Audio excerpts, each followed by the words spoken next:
Yeah, hi there. My name is Nick Phillips. I'm a recovered disordered gambler.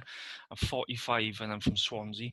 Um, Here to talk about the gambling review, which was announced yesterday.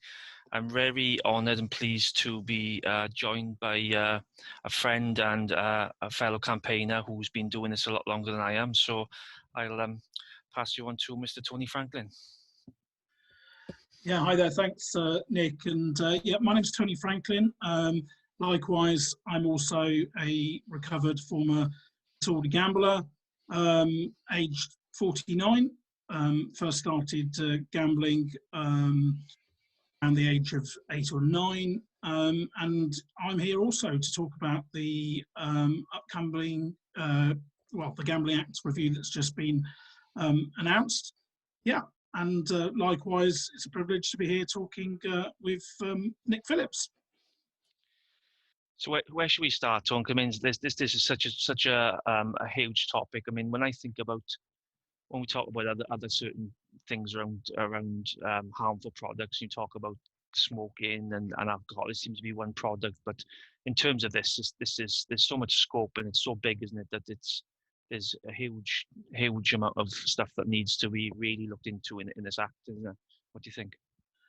No, absolutely, and I think a good starting point perhaps is to look at outcomes, because of course the Gambling Act 2005 had within it the 3 licensing objectives, which you'll know very well. One of them, of course, to protect the vulnerable and children from gambling-related harm. What we also know is that over the last 15 years since that act came onto the legislature, that it's failed really to protect people from harm. So I think as we go into this Gambling Act review, one of the things we have to look at is what we want to get out of it, which obviously is to protect as much as possible and to prevent as much as possible people from being exposed to harm. So I think we have to have clearly defined objectives that are very well specified, in order that it's clear in terms of what the regulator's obligations are, and it's clear as to what the law says. And if people breach those regulations, that they will really be held accountable. So that will be my initial point. Yeah, I agree with that. I mean, the fundamentals, when you look at any kind of business model, isn't it? I mean, you fundamentally have to have a strong regulator, and if there's laws in place, then it's up to the regulator to implement those laws. And in the terms of the Gambling Commission, they have failed miserably on this on a massive scale, and I think lessons have to be learned, don't they, from the current act. It's outdated. It's an analog one, and we're in the digital world. So fundamentally, I suppose the core of it has got to be looked at. What can we do in this digital age? But lessons have to be learned from the mistakes that are just still going on to this day. So whilst the Gambling Commission are making tokenistic fines and gestures around what the industry have done, I mean, it's bizarre how the last act just allowed the gambling industry just to completely saturate the UK market in advertising, and what they've been allowed to do and get away with is unbelievable in many ways, and really highlights the reasons why there's so many people being harmed by it. And for me, moving forward, I think one of the lessons we have to learn is that, and Ian Duncan Smith actually called in the Parliament yesterday, he actually called for the Gambling Commission to be abolished. I mean, I wouldn't go as far to say to abolish it, but it definitely needs restructuring, because coming out of this, whatever this new act brings, you have to have a strong regulator. That's the fundamental. So whatever things come into place, the Gambling Commission have to up their game and maybe need restructuring, and fundamentally have to really punish and uphold the laws that are going to be made. No, I mean, I completely agree with you there. I think, you made a really good point about the 2005 Gambling Act not really being fit for purpose, and obviously we've moved to the digital era. So just in terms of the point that I was making about definition, because I think one of the things that we probably all want to see in this Gambling Act is the legal age for gambling to be raised to 18. And obviously, you know, we've had some good news on that in respect of the National Lottery. From next year, the minimum age for participating in the National Lottery on any of its games from October 2021 will be 18. But the question in terms of the new Gambling Act or the Gambling Act review is, what is the definition of gambling? Because, you know, we've got a number of products which are, you know, children are being exposed to, which, you know, we're going to need to clearly define what is gambling so that we can ensure that, you know, that gambling isn't, you know, something that, you know, anybody under the age of 18 can do. So the example I would give are things like, you know, loot boxes. So loot boxes aren't currently regulated at the moment, and they weren't around when the 2005 Gambling Act was written. But obviously, they have many of the same characteristics as, you know, other products that are available today on online casinos, etc. The other point I would make is things like the Category D machines. So BACTA has made, you know, a voluntary commitment recently that from, I think, March next year, they're going to ban Category D machines with a cash payout from anybody that's under 18. But A, we need to have that enshrined in the law, and B is, what about the same machines that are ticket redemption machines? You swap the prizes or their tokens. So this is what I mean by the definitions. We have to have a very, you know, we have to have foundations. And one of the key foundations is define, you know, some of these terms. What is gambling? Because once we know what is gambling, if the decision or the new law says children can't gamble, and we've defined it, then they're not able to gamble on any of those products. And I think that's really, really important. Yeah, and I said that, and this is where the worry comes in about the manipulations. That you've hit the nail on the head there.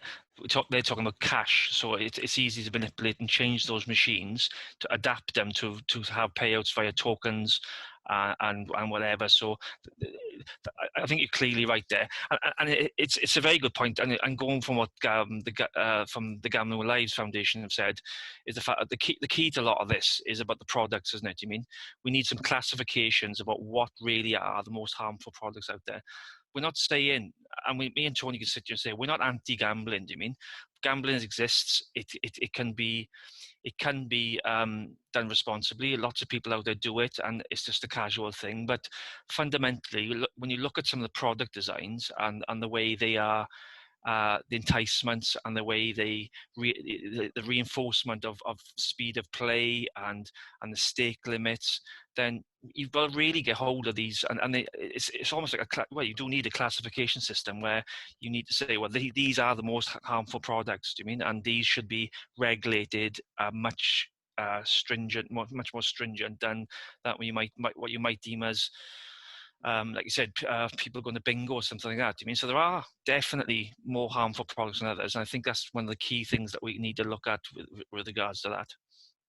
No, I mean, I absolutely agree with you on the classification. So there are certain games that have inbuilt inherent structural characteristics that make those products more dangerous. And so I absolutely agree, again, in terms of definition, that we need to define which of those products are more dangerous.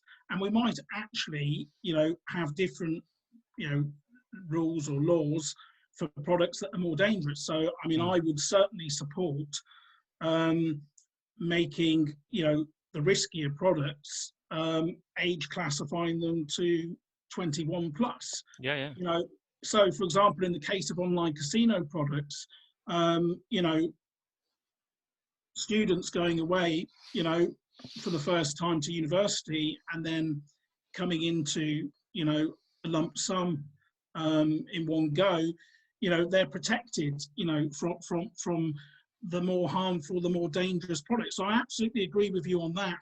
Just want to return actually in terms of definitions to the point you were making about advertising, because again, I think critically important is to define, what is advertising. So, for example, children are being exposed to gambling, in their games when they're playing, FIFA on the PS4. They see all the same football shirt sponsorship. They see all the same banners in the same, because they're a pretty good replication of the real world. So that's a form of advertising. Of course, they're being bombarded with advertising on social media, on TikTok, on all these social media platforms, Facebook, and all the rest of them. And I think it's very important that we consider advertising in those environments as well, of course, as the football sponsorship and the logos emblazoned on the shirts. My personal view is that actually we should revert back to gambling being a tolerated activity. So, as the point you made, we're not looking to ban it, but we are looking to stop promoting and pushing it. So I would say that all the advertising needs to go, all the inducements and enticements to gamble, the high value customer schemes, so on and so forth. Yeah, I mean, in terms of money's chucked at it, I'm led to believe. I'm got the exact figure, but I know the industry pay. I know about 15% of their advertising and marketing is obviously involved in football and sponsorship and things like that. But 85% of it's online, and I think they chuck I think the figure something like £1.5 billion is thrown at advertising and marketing. So it just goes to show how much money they've got when they can throw that kind of money at people. And I said, as you said, on these social media platforms and whatever, it's the constant bombardment. And I've spoke to people in the industry, and in some people who are aware of the situation, I've kind of said that the industry going to reap what they sow. They've bombard us so much that they're the victim of their own downfall, because they've absolutely saturated every kind of market available in this country, to the point where people who are not gambling are even saying, "Oh my God, I can't believe how much advertising I'm seeing on it," and so if in the end, if it comes down to a blanket ban, then so be it. I mean, they've only got themselves to blame. In terms of, I look at my role now, I work with Swansea Football Club. I'm the program lead, delivering sort of gambling education awareness with a big step, and one of the key things we found out there, when you look about the money that the industry provide, in terms of shirt sponsorship alone, they offer roughly 5 times as much as a non-gambling operator. So they've got, because the profits are so high, they can offer that kind of money. It's an uneven and unlevel kind of market where non-gambling operators don't get a sniff of unless you're a big, high-profile product or company, which the top 5 or 6 Premier League clubs don't need gambling sponsorship. But with the smaller clubs, and especially when you come down to the EFL and the Championship, they're totally reliant on gambling money now, and that's where there's shirt sponsorship of Sky Bet sponsor the league. So it's kind of it's what James Grimes has said from the founder Big Step. They've saturated the market. It's got to end.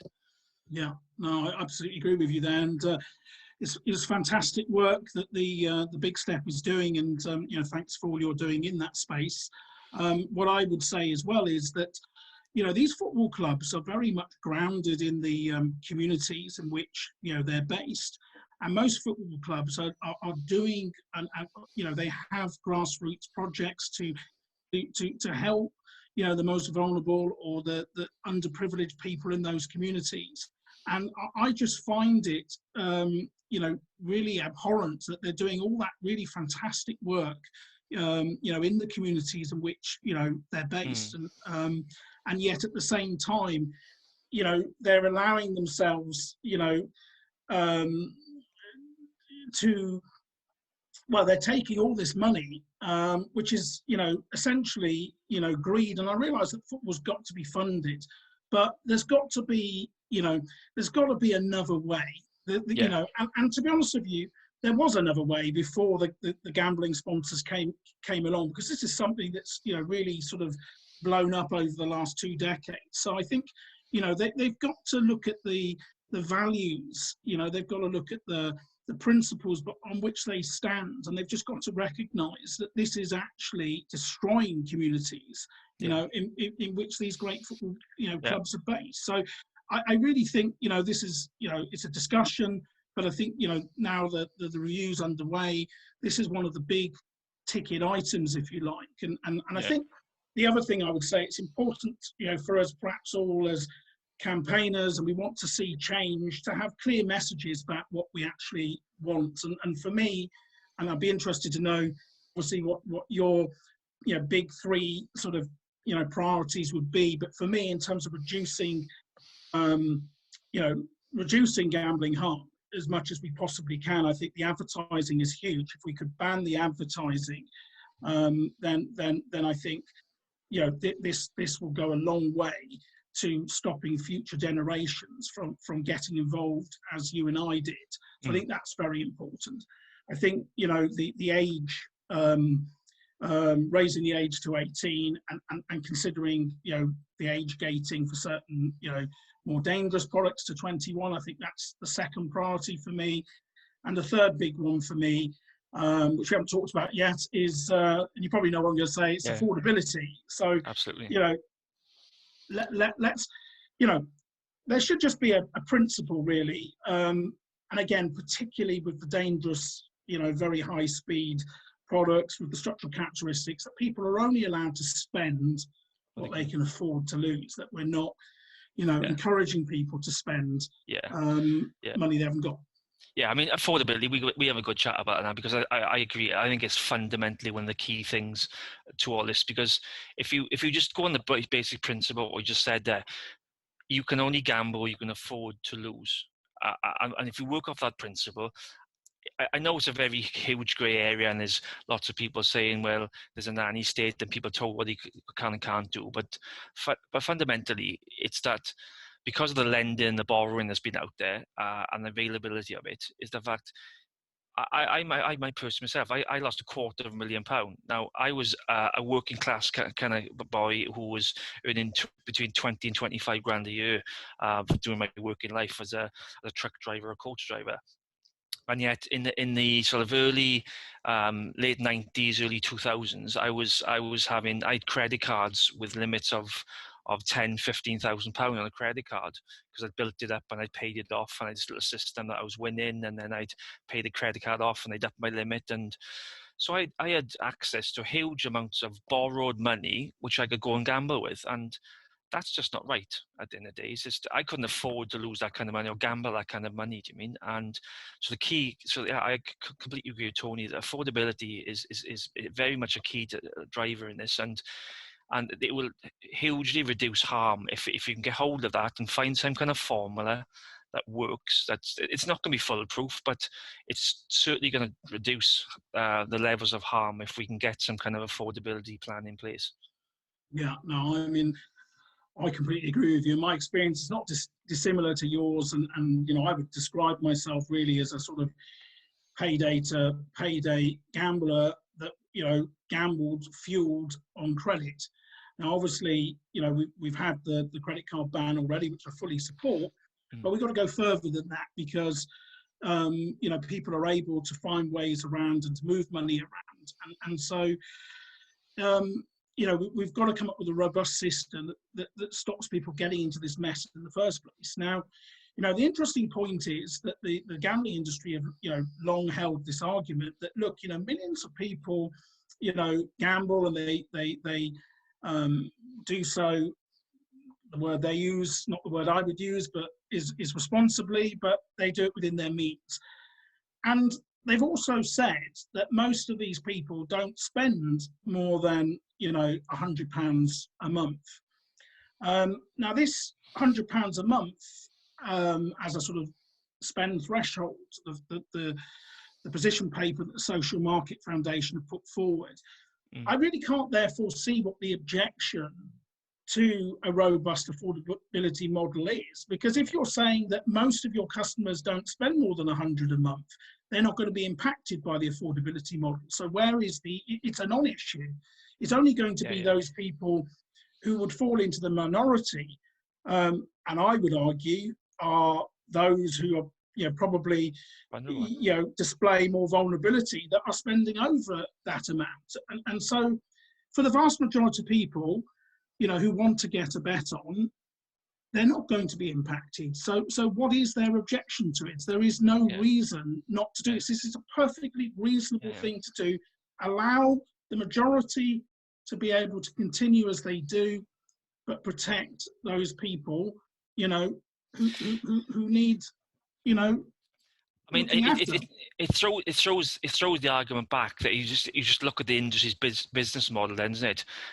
Their business model is built on preying on on vulnerable customers. Do you mean when you're talking about 76% of their customer profits are based on 4% of their customers, then that just goes to show you how much money they're making off a small percentage, and that small percentage of people are going to be fitting into the criteria of being vulnerable. Do you mean? And this goes back to what you said about when we start discussing the whole EB movement, and the GC had their own formed their own group, which Tony originally sat on, I know, and this whole debate around the scheme, the VIP schemes. Where was the evidence support just going to under 25s ban? I mean, that's crazy, that the fact that a 26-year-old is fine to be in a VIP scheme, but somebody who's 24 or 25, where it's going to be, can't just because of age. I mean, the VIP schemes are built to prey on the vulnerable people. The enticements, the offers, just to keep you in that moment of gambling, and that's the fundamental core business that they have. No, and just going on. I mean, I don't like to talk about their lobbyists, but I mean, bringing what their argument is into this whole bit of if you over-regulate this industry, blah blah blah, you're going to bring people into the black market. I mean, that's a false report, because even the Gambling Commission's report have said there's no evidence to support that. And the other argument of that is that certain operators who are even UK registered and are now in the black market in other parts of the world. So their argument is completely flawed in terms of that, and because that's what you're going to find with the lobbyists. They're throwing up in a defence that over-regulation of the industry will encourage people into the black market, and I don't think that's going to happen. Yeah, I mean, I completely agree with you on that. I mean, they throw out these distractions and red herrings. I mean, let's be honest, the so-called black market exists already today. The reality is that this is all about visibility.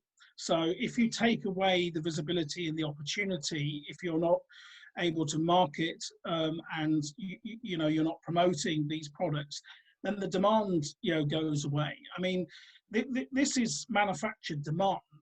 I mean, how do we all manage before the advent of all this online casino? They're just, it wasn't there, and people didn't do it, and in essence, that's sort of where we need to return to, as I said, in the sort of the context of looking at this as a tolerated industry. It's not something I believe that we, I might be going a bit further than your views. I don't know, but I don't personally think this is something that we should encourage and promote. It's something that gambling has always been with us. It's part of our DNA. That we take risks, and there's always been an element to the human character that we want to we want to take these risks and sort of pit against one another. That's okay, but I think encouraging it is not okay, and so I don't accept the black market. I think that that's just a complete red herring. As you said, there's no evidence to support that. And anyway, a lot of the measures that we've been working on such as, things like card blockers, the credit card ban, those, would apply equally to illegal sites. And it's the role of the regulator, as they're doing already, with these sites, to basically prevent access to those sites, in this country. There are things we can do, on a technological level to prevent people being able to access those sites. But I don't think it's any argument to say that we shouldn't, do everything we can to reduce gambling harm in the regulated market. So yeah, that would be my position on that. Fundamentally, there's been some big, quite key reports. Again, the lobbyists are calling for this to be evidence-based, and it has to be evidence-based. And there's lots of we've seen reports out there. We've got the House of Lords, we've got the Social Market Foundation one, which Dr. James Noyes led on, which is absolutely brilliant. And again, where it was discussed about this £100 a month soft cap kind of thing. And they said, Nick, we are the evidence too. We are the evidence. Yeah, do you know what? It's brilliant. When James Grimes from the Big Step did his media stuff yesterday, when this was all launched, I think that quote and as a hashtag could be the key driver when we talk about bringing evidence. And we sit here now and we are the evidence, and there's lots of us out there. There's more people coming to the table, and fundamentally we are the evidence to prove that that harm has existed.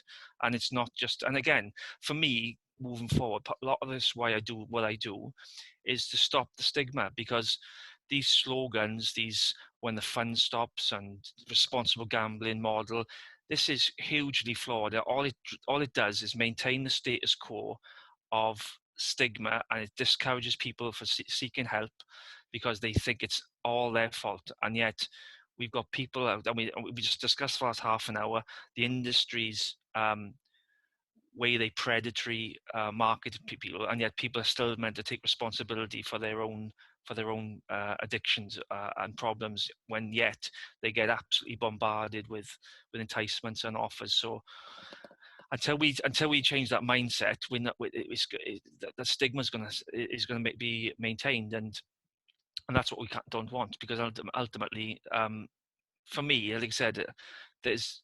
And again, we will hopefully bring this up.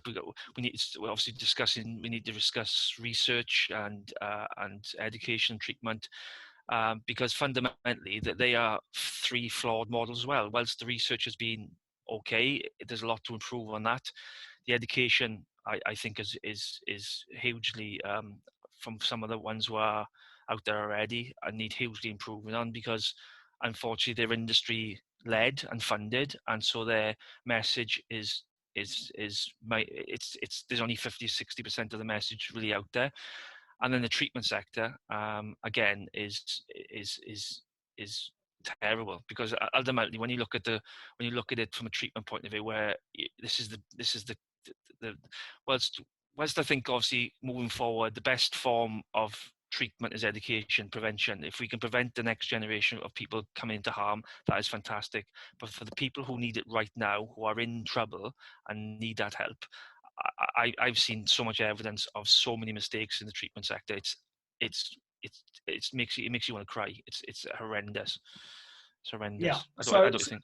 Yeah. So I agree with you. I think the Gambling Act review has to be very, broad-based. We have to look at this as what it is. It is an addiction. It's an illness. It's a public health crisis, really. So we need to have, in terms of treatment, we need to have lead from our NHS, and one of the big challenges is that, so many GPs out there, if you go to them and, present with disordered gambling, they really don't know where to send you. No. And we know that people are not getting the help that they need. And actually, my own experience tells me that. The number of times I've tried to access, help, and the battles that I've had to get the support that I need, through the health service, and I'm fairly strong-willed, so if I'm struggling, we know as well that when people of hit that rock bottom, that's the point at which, they need to be able to get the help really quickly, because we know that they'll pick themselves up, and, then they'll start to have all those thoughts creep back into, their minds that actually, oh, maybe I can win my money back. So there's, every time somebody reaches that rock bottom, and I've had multiple rock bottoms along the way, that is your window of opportunity to get people into help, and really that's just not been happening. So I think in the context of the Gambling Act review, we really need to look at how we beef up treatment services, and I think that is a really important part of it. But for me, it's also really important to focus, as you said, on the prevention aspect of it. And I think there's so much really opportunity with the Gambling Act review to look at the measures that we've been talking about. So raising the age, banning, ending as much of the advertising as we possibly can, and the affordability checks. Those are going to be, in my opinion, far more effective than delivering any amount of education, which, let's be honest, that model has been in place since the Gambling Act 2005, and it's failed. Of course it, so why are we still trusting the same old sort of people, well, the same people, and the same sort of narrative, and why would we give that any weight in terms of the new Gambling Act and what is needed going forward? That's failed. That's the past. I like to use a keyword, and it's quite a thing I talked about with colleagues and friends. I said it's like that's the old guard, and there's a new guard coming into place, and I think with a much better, safer message, and a lot of it comes down to morals, I think, and understanding. And for me, I think some of the old guard, and we don't need to mention who they are and what they are, but I fundamentally think there's flaws in their model and what they're doing. And for me, I'm starting to see, and I've only been in this space a couple of years, and Tony's been in it a lot longer than I have, that there's some great people out there who are looking to reduce the harms, and they're doing it because they want to reduce harms, not for their own gain, which appears to happen in some forms before. But going back, like you said, going back to the review, for me, it's clearly that the DCMS have got this huge job, and I like to think that they engage with the public health on this, because if you take a public health approach to this, you will get far more scope out of this than if you just trying to. It's almost, for me, like ripping up the old act, because it is an analog one. And when you talk about, again, the structures in place and the laws, the stuff, they can be so easily manipulated in some ways. And I think that's what you can't have moving forward. They have to be very strict, rigorous, kind of there's no angles for manipulation in them at all. And I genuinely believe, I've said this all along, I genuinely believe if you get this right, this country has the opportunity to be the benchmark for the rest of the world in terms of safer gambling and reducing gambling harm. That we have a real good opportunity here if you get this right. And like I said, I mean, going back to treatment, Carolyn and the APPG, I've got a really good next session come up in January, I believe, which is going to be looking at the treatment sector. So and I'm actually on part of another group, which is Alerts group, which is actually looking at the treatment sector as well. So I think there's some really good groups which are being led by EBEs, which I think are hopefully make a real change.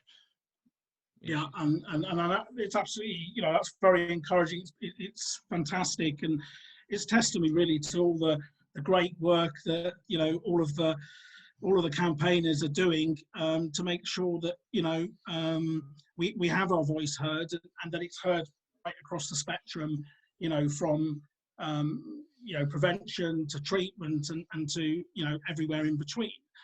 So I think that's that is, you know, that's a fantastic progress. So yeah, really good. I think it's I think fundamentally as well, we need to stop. I think what needs to end is the industry controlling the narrative, which is what they've done.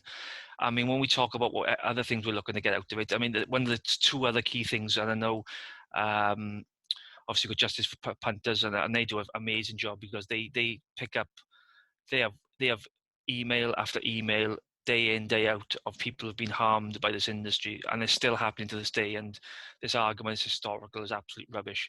And I think fundamentally, another two key things is we need a levy, which is with an independent body overseeing it, so that other people, other organisations, and other individuals can have do a bit of good in terms of the research, the education, and the treatment.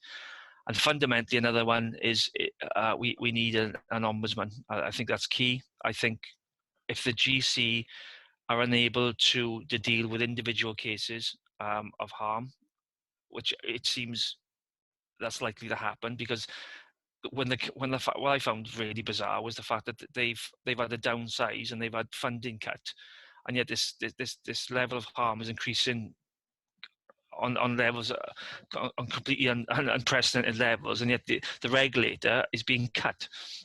So for me, I think for the GC to work properly, I think you need to get rid of white labels companies who operate who get their licensing under the operators, and cut them out of licenses. If you want to regulate the country properly, cut them out of licenses that are available, so you've got less companies to have to regulate.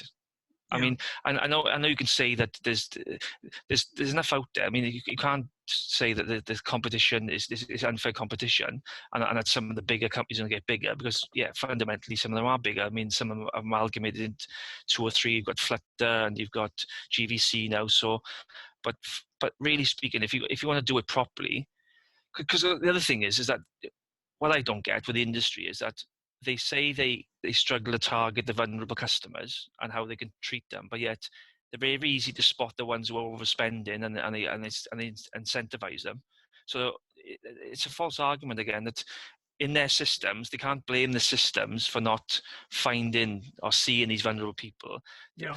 These vulnerable people are the very people they're targeting. So they're there, they're right in front of them. They're flagged up. They're overspending. This whole argument around source of wealth and the money laundering, it's crazy, the levels that are going on. Yeah.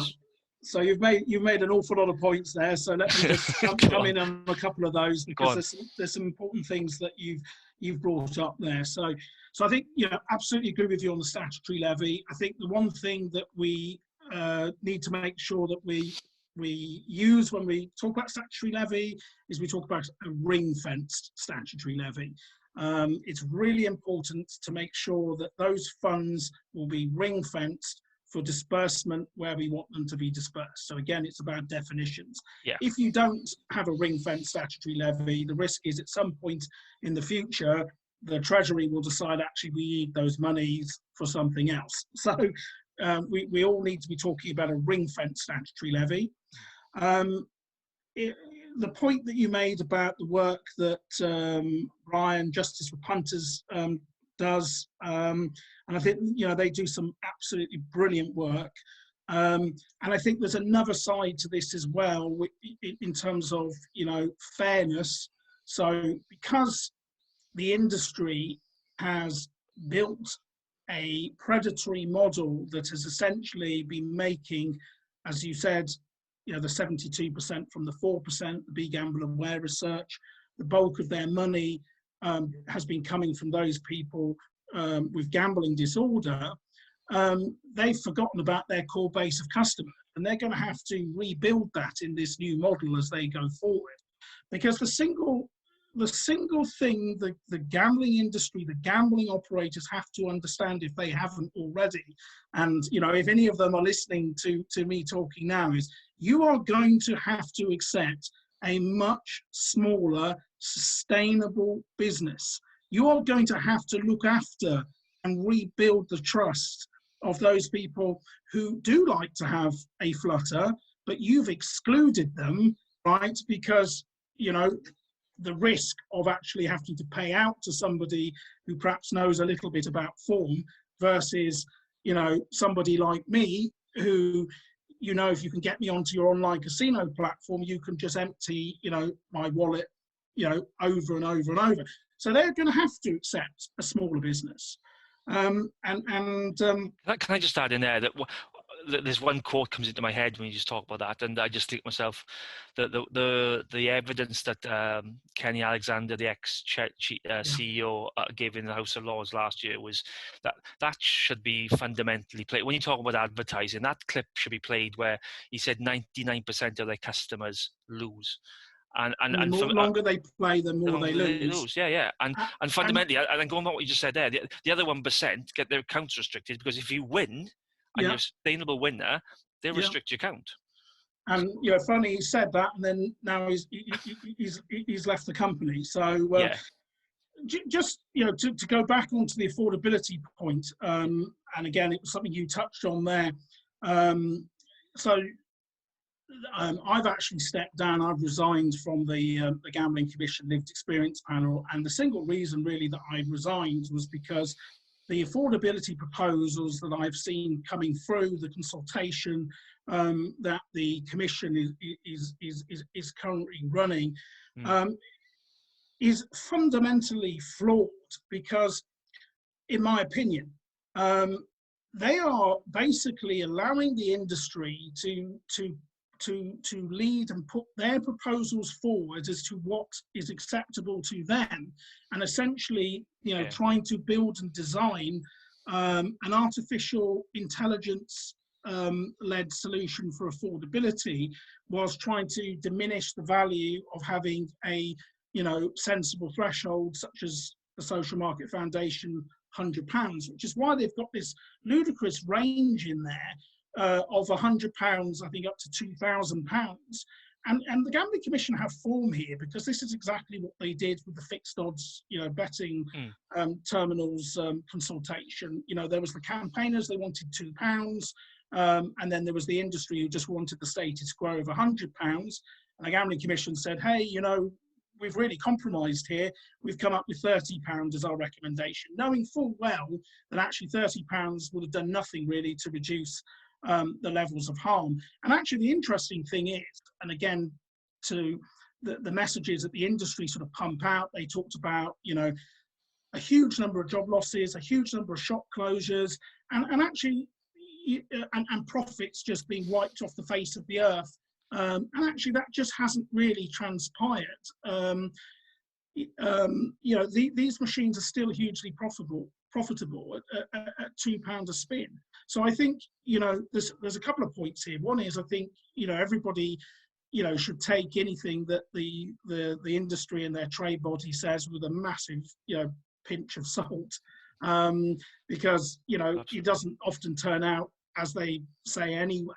But the other thing anyway, and in terms of the evidence, there is so much empirical evidence of harm, and as I've made the point, you know, we are the evidence too, that, you know, that in itself is enough to act. And I think, you know, the evidence base, yes, we have evidence, but we know, because the industry is controlled, you know, research in this space, we perhaps don't have, you know, good quality academic evidence. But, you know, that doesn't stop us from acting on the precautionary principle and moving forward and, you know, building the evidence base, you know, as you go forward. I mean, look at it in the context of the pandemic. I mean, if we sat around and waited for all the evidence before we acted, you know, we wouldn't have a vaccine. You know, we've been building the evidence as we go forward based on lived experience.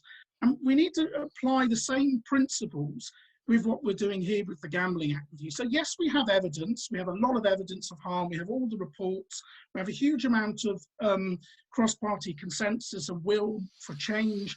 And obviously we have a huge driving force, you know, coming from campaigners, you know, more and more of us, you know, standing up and speaking out. And let's not forget, you know, the people that are speaking out, because of the stigma that you talked about as well, Nick. I mean, we are really the tip of the iceberg. And underneath that, there's this huge problem which, you know, don't speak out and don't even get the help that they need. But we know when the public are being polled on this topic, that they have quite strong views. So if you look at the surveyation data that was commissioned through Clean Up Gambling, the public really want change. Yeah, so it's time for change. Yeah, this is the moment, this is the time, and the gambling industry, they've had their voice.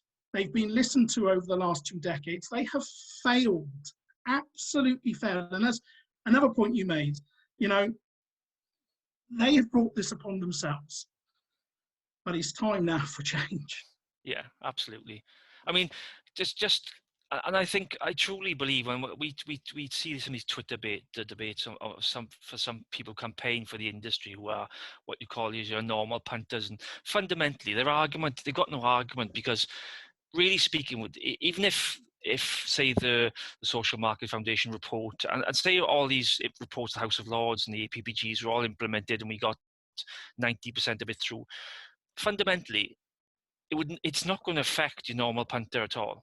Their life will carry on as normal. It just means we don't see any advertising for people who want to gamble. The industry's there. Do you mean? And another great quote that I listened to from when I went to the Gambling Lives anniversary in the House of Parliament, was it last year? And Jim Orford was there speaking. He said, "In what other industry is there a shop in the high street where you can walk into, where you can block yourself from going into? Do you mean where you sign a register to not go in? Do you mean?" I mean, absolutely. I mean, we've already talked about this. Is the vast majority of people who gamble are not going to be impacted by the changes that we're asking for. They will still be able to gamble.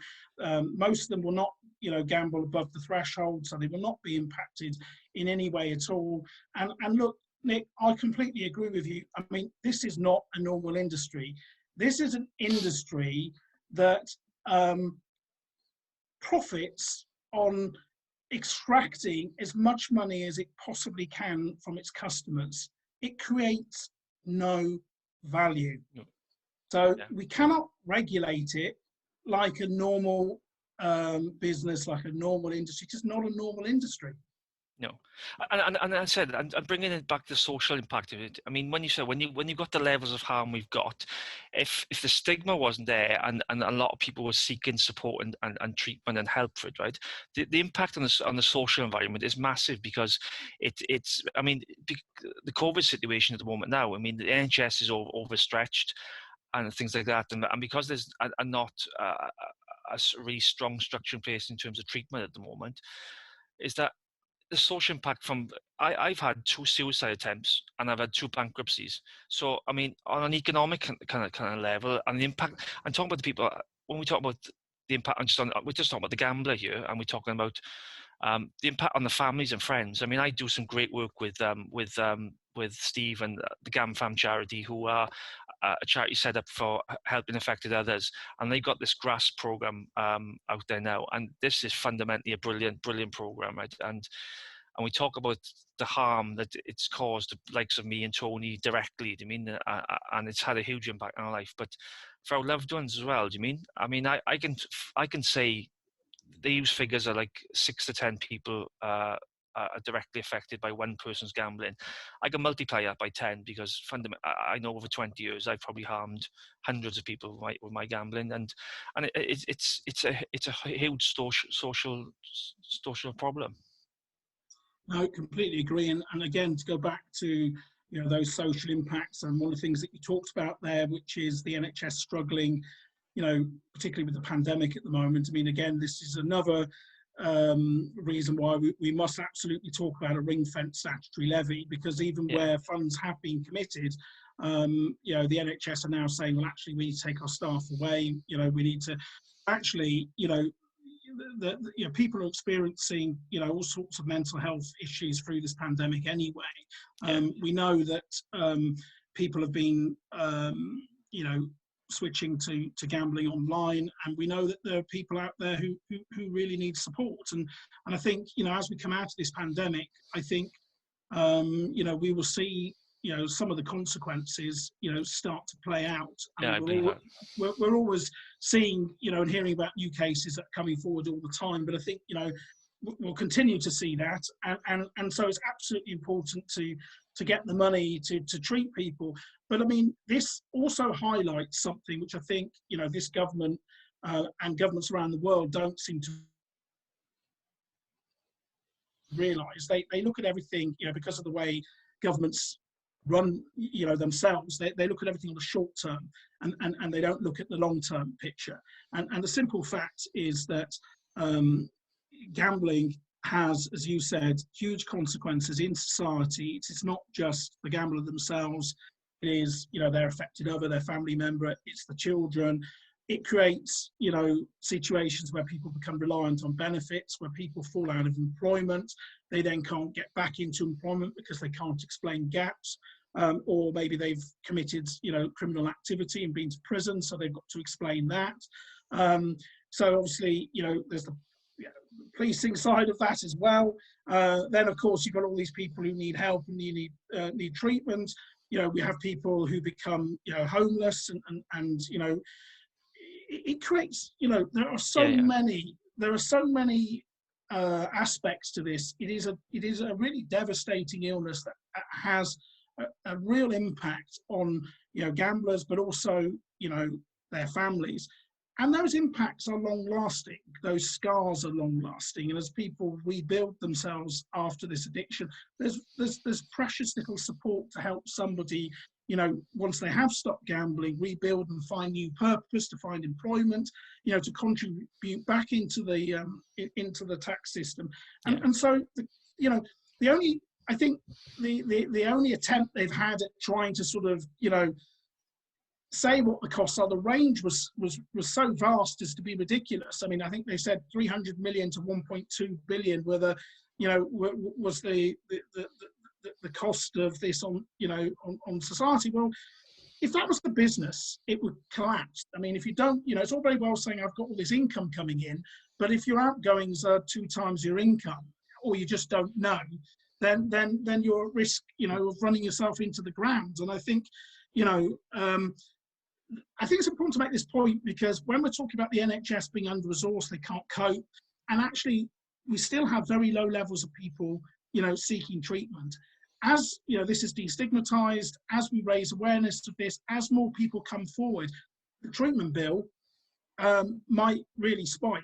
And so that's another reason why I think governments need to look at this. And, you know, it is just on so many levels, you know, I would say, you know, economically, morally, it's just time to act. You know, I mean, and one other point I'll make on the economics is every pound that goes into a machine or goes into an online server, that money is not being recirculated in local economies. That's not really benefiting, you know, Swansea, or not benefiting, you know, where I live near London.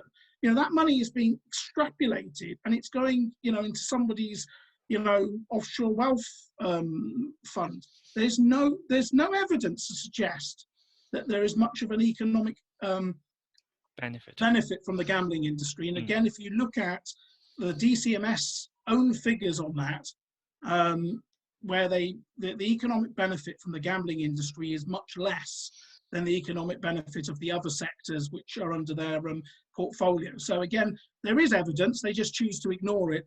I go back to the point, on so many levels, it is time to act and it's time for change.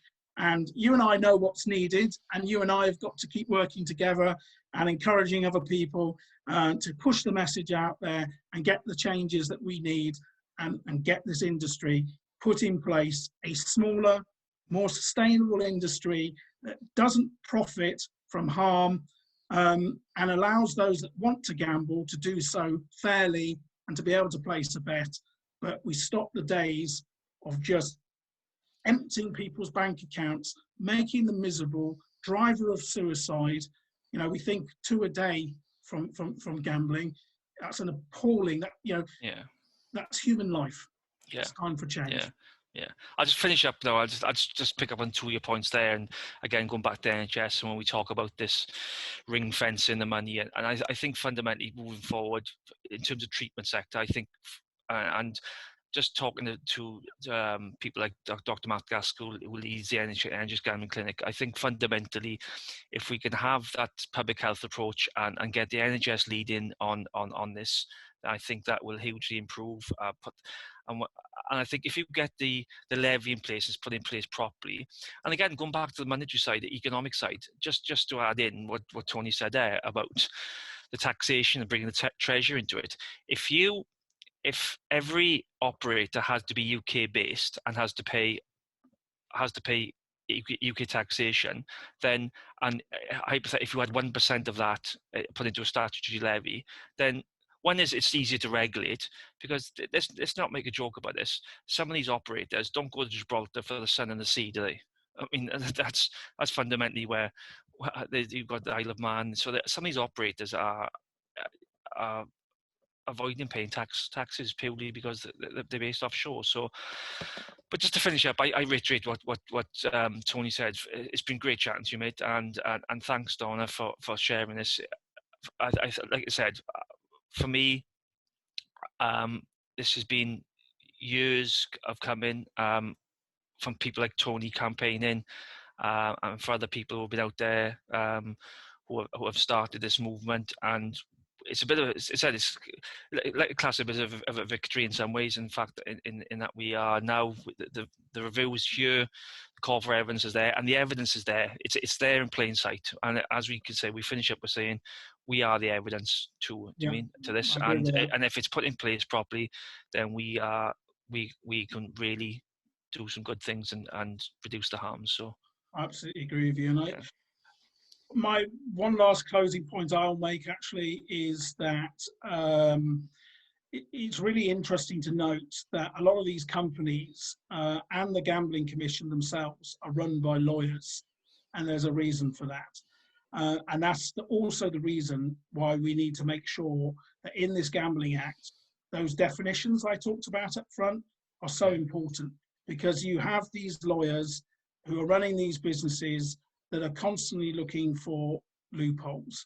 And so we need to make sure that we have everything clearly defined, I's dotted, T's crossed, and that the new Gambling Act will be fit for purpose, and we will be upheld in law.